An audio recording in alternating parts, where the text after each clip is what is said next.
mga kabunyog, mga kababayan, itong si Robin Hood Padilla, ang yabang. Ang yabang na naman at madrama itong si Robin Hood Padilla. Mga kabunyog, mga kababayan. Bakit natin nasabing mayabang at madrama? Di ba, pinag-uusapan yung Senate ko. Tapos, mayroon daw mga senador na galing sa minorya, tatawid papuntang mayorya. Sabi ni Senate President Soto, mayroon siyang balibalita na mayroong mga senador sa minorya lilipat sa mayorya. Mga 2 senador daw yan. Tapos nagganyan sila Robin Padilla saka si Bongo. Sabi ni Robin Padilla at Bongo, ah, ah, kahit palumipat kayo, kahit kami nilang matira, Duterte Black pa rin kami. Ayan, yun yung sabi ng dalawa. Ang sagot sagot natin doon, so what? Ano naman kung Duterte Black kayo? Sa totoo lang, nung nabalita nga na si Bongo daw ay lilipat, sabi ko, bakit siya lilipat? Iiwas siya sa mga kaso niya? Hindi naman pwede yun. Hmm? Dahil natatakot na siya sa mga kaso niya, lilipat siya? Hindi maganda yon. Sa parte ng administrasyon, hindi magandang tanggapin si Bongo. Ang kapalit nun, hindi nahahabulin sa mga kaso niya. Hindi magandang dating nun. Kaya, anyway, hindi naman daw totoo na tatawid si Bongo. Nag-post yung dalawa, si Padilla at saka si Bongo ng ganun. Pero ano naman kung hindi sila hindi naman problema eh. Kung hindi totoong tatawid sila sa mayor, hindi naman talaga dapat tanggapin sa mayorya yung dalawa na yan o kahit si Bongo. Kasi maraming atraso si Bongo, maraming kaso. Anyway, yung sinasabi ni Padilla, mayabang kasi si Padilla, sabi niya, hindi naman kami bubutuhan magna-number 1. Hindi kami magna-number 1 kung ganito kung wala namang kaming nagawa sa tao. Yun ang drama ni Padilla, yabang ni Padilla eh. Kasi 'di ba nung elections nung 2022, nag-top na chair si Padilla. Nung 2025 naman nag-top na chair si Bongo. Yun yung pinagyayabang nung dalawa. May pagyayabang mo ba yun na nag-top na chair kayo? Nag-top na chair kayong dalawa dahil ang butante sa ating bansa ay hindi pa mga intelligent voters. Nadadala pa ng fake news, disinformation, popularidad, budol. Bakit si Robin Padilla nag-top na chair nung 22? Ay magkakampi pa noon ang Marcos at Duterte. Diba? Magkakampi pa noon ang Marcos at Duterte. Anong ginagawa ni Robin Padilla noon? Yung supporters ng Marcos kuha niya. Yung supporters ng Duterte sulid sa kanya. Tapos talagang kinampanya siya ni Gloria Arroyo sa kanong mag-asawa, yung first gentleman. Ay di ba matapos yung elections, nagpasalamat publicly si Padilla kay Gloria Arroyo at kay dating first gentleman Mike Arroyo. Bakit?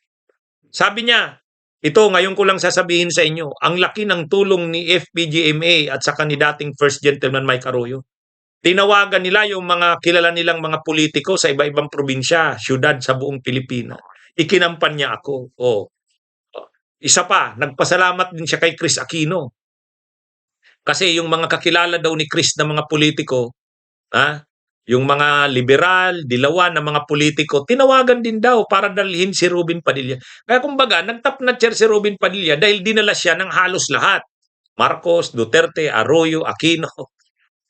Kaya, sabay pa niyan, siyempre artista ay sa ating bansa, pag artista ka, nung panahon na yan na 2022, hindi pa nakikita ng ating mga kababayan na wag na, isuka na yung mga artista na yan. Pero ngayon, nung 2025 election, sinusuka ng artista kaya hindi na nanalo si Philip Salvador, hindi na nanalo si Bong Revilla. Yun, hindi na nanalo yung mga artista. Bakit hindi nanalo? Dahil nakita na nila, wala ring nagawa si Padilla. Pero nung 22, yun yung dahilan bakit nag-top na chair si Padilla. Yung supporters ng Marcos Duterte nakuha niya. Supporters ng Arroyo, tinulungan pa daw siya ni Chris Aquino. Tapos siyempre artista. Kaya nag-top na chair sila ni Bongo. Si Bongo naman, ano naman ang style? Ganun din. Kahit Duterte siya, ang packaging ni Bongo ng sarili niya, hindi siya nakikialam daw sa mga politika. Ang niya, magserbisyo. Ambisyo niya, magserbisyo. Nabudol ang mga kababayan natin dun sa mga malasakit centers. Ang akala ng mga tao, Si Bongo yun, kay Bongo yun. Hindi niya naman pera yun eh. Pera yan, programa yan ng gobyerno, hindi naman kay Bongo yun. Mm. Kaya lang, ang akala ng mga tao, kay Bongo yun. Kasi may mga mukha ni Bongo doon sa Malasakit Center. Saka si Duterte talaga ang nag-ano sa kanya ng mga malasakit center na yan. Kaya ano yon, nabudol ang mga tao. Kaya ang pinaka-problema natin, bakit sila nag-top na chair na dalawa, hindi dahil sa magaling sila, kundi wala. Ganito pa talaga ang eleksyon natin eh. Marami pang nabubudol sa fake news, disinformation. Hindi pa intelihente ang mga butante natin. O ngayon, magiging proud silang dalawa dahil dyan. Ha? Nag-chair sila dahil sa kabulukan ng politika sa atin. O, yan yun. Ha? Kaya ano ito mga kabunyugma ngayon, ang sinasabi ni Ruben Padilla, hindi naman kami magtatap na chair na dalawa kung hindi dahil sa hindi kami gusto ng tao. Sus. Ha? Ano daw sabi ni Padilla, hmm, ang dami daw nilang nagawa sa tao. Hindi naman daw sila magtatap na chair kung wala silang nagawa sa tao. So, ang drama mo, ang yabang at drama mo, Padilla. Nanginginabang lang kayo ni Bongo kaya nag-chair kayo sa kabulukan ng politika natin. Yan ang totoo. Ha? So, ay kung intelihente kaya ang mga butante natin, ha? Kung ba ang politika kaya natin ay matino, ha? Katulad ng mga bansa na mauunlad, oh, hindi kayo mananalo, kayo ni Bongo. Oh. Kaya lang, yun na nga, nanginginabang kayo sa kabulukan ng politika natin.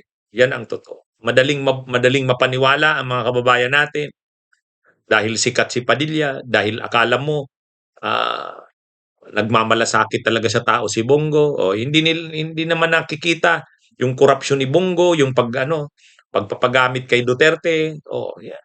Ano yan? Pero darating ang araw, mamumulat din ang ating mga kababayan sa katotohanan. Pag nangyari yun, wala na kayo Padilla, wala na kayo ni Bongo. Hindi na uubra yung mga yabang nyo. Okay, mga kabunyog mga kabayan, magandang araw sa inyo. Bunyog, bunyog, halikan na kasama ka. Bunyog, kapag buklod ay may pag-asa. Luzon, Visayas, Mindanao, isa ang pananaw. Sa bagong Pilipinas ang bunyog isisigaw. Bunyog.